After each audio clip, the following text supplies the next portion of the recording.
Mid-humerus. Make sure the condyles, always watch the condyles, make sure that they're actually parallel with the IR. We have a left marker on, so that should be a good AP film. We have elbow joint and scapulohumeral joint on it. So we have the entire humerus on the image. Our next projection is going to be lateral. The best way to do a lateral is PA.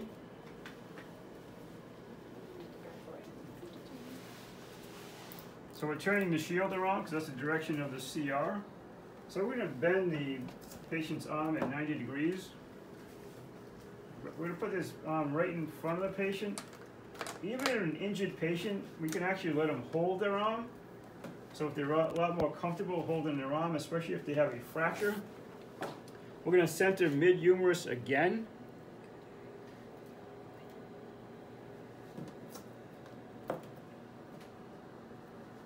And we're going to try to roll the patient's body away from the IR a little bit. So now we have a good lateral of the humerus. We have a lateral of the elbow. Just be really careful again with the scapulohumeral joint. If you can feel over here where my finger is, that's actually the scapulohumeral joint. So again, it's really important to be medial enough because we don't want to clip that joint. We have to have that joint on the image. So this would be a good lateral of the humerus. Again, mid-humerus. Epicondyles at this point are perpendicular to the IR. So we have the scapulohumeral joint on and the elbow joint. You have to be extremely careful if you have somebody that's a lot bigger and you have longer arms. You're going to be really tight.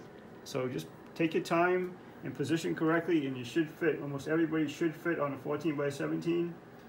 Now there's another way to do a lateral. I'm going to turn the patient back around again.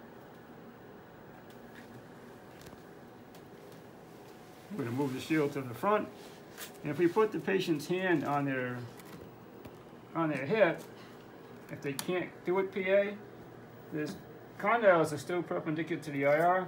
The disadvantage of this is we have a lot of OID here,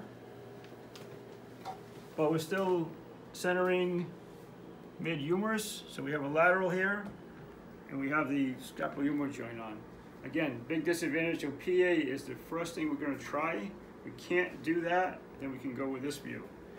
The last view is if the patient's arm straight down, we're going to turn their arm in so that epicondyles are still perpendicular. The problem with this view is we don't have a lateral of the elbow. So that would be our third option. So this would be it, and we can do this lying down if the patient can't stand to do the PA. We can do this view on a table. But the disadvantage again is no lateral of the elbow.